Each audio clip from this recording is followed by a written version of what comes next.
Nazywam się Magda Domańska, jestem edukatorem morskim w Akwarium Gdyńskim. Witam Was z plaży, gdzie podziwiając nadbałtycką przyrodę możemy znaleźć muszle małży, pancerze skorupiaków, fragmenty makroglonów i coś, co nie powinno pojawić się na łonie natury, czyli odpady, jak plastikowe butelki, torebki foliowe, opakowania po jedzeniu. Często są to już drobne fragmenty tych przedmiotów. Kiedy w środowisku plastik występuje w postaci małych drobinek o rozmiarze mniejszym niż 5 mm, nazywany jest mikroplastikiem. Mikroplastik jest też celowo produkowany po to, aby stać się składnikiem kosmetyków i detergentów. Jaką rolę pełnią małe drobinki plastiku? Na przykład w żelach pod prysznic i peelingach mają funkcję złuszczającą.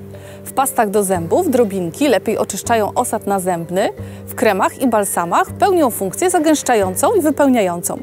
Szacuje się, że plastik rozkłada się w naturze nawet 450 lat.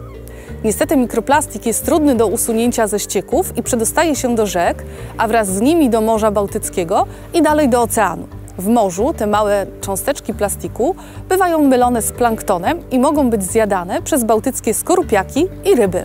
Bardzo im to szkodzi, gdyż zwierzak, mając w przewodzie pokarmowym plastik, nie czuje się głodny i przestaje jeść. Zdarza się, że większe fragmenty plastiku blokują przewód pokarmowy. Cześć, nazywam się Marcin Białowąs, jestem biologiem i pracuję w Morskim Instytucie Rybackim w Gdyni. Dzisiaj badam problem mikroplastiku w środowisku i jego wpływ na faunę w Morzu Bałtyckim. W związku z tym, że zanieczyszczenie środowiska morskiego mikroplastikiem stanowi ogromny problem na całym świecie, ważne jest, aby poznać, jak bardzo zanieczyszczone przez mikroplastik jest nasze Morze Bałtyckie. Pierwszym krokiem jest zebranie próbki środowiskowej, np. wody, osadu lub fauny, w której będziemy szukać mikroplastików. Każdy rodzaj próbki zbierany jest przy wykorzystaniu odpowiednich metod i narzędzi. Próbki wody zbieramy przy pomocy specjalnej siatki, która wyposażona jest w skrzydła, po to, by unosić ją na powierzchni wody. Próbki osadu z dna zbieramy na różne sposoby, np. nurkując. Nurek przy pomocy narzędzia o kształcie tuby zbiera próbkę osadu z dna. Osad oraz faunę zamieszkującą dno możemy też pobrać ze statku przy pomocy specjalnych czerpaczy. Z kolei zbiór próbek mikroplastiku na plaży polega na wybraniu się na plażę z łopatką, z sitkiem i miarą. Wyznaczamy na plaży miejsce o znanej nam powierzchni i przesiewamy z niej piasek przez sito. Ryby bałtyckie do analiz łowione są ze statków i łodzi rybackich.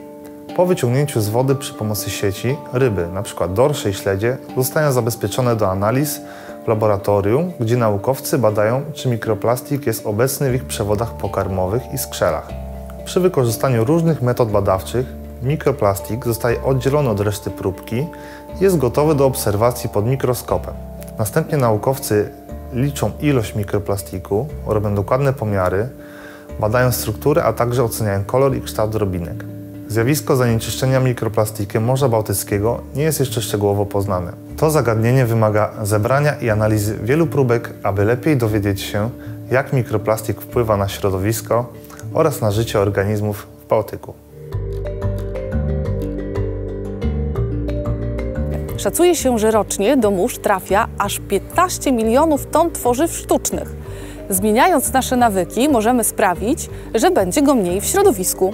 Na zakupy możemy wziąć własną torbę bawełnianą i woreczki do ważenia owoców i warzyw.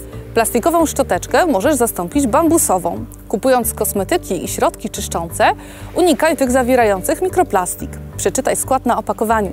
Mikroplastik znajdziesz pod tymi nazwami.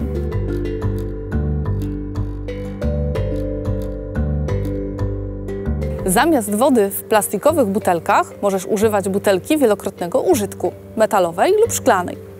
Będąc nad morzem, rzeką lub w parku, nie pozostawiaj śmieci. Wiatr może je przenieść na bardzo dalekie miejsca. Jeśli widzisz porzucone śmieci, możesz je posprzątać, a nawet zorganizować akcję sprzątania z własną klasą. Od którego sposobu zaczniesz ograniczać zużycie plastiku? Może masz własne pomysły, aby uwolnić naszą planetę od tworzyw sztucznych?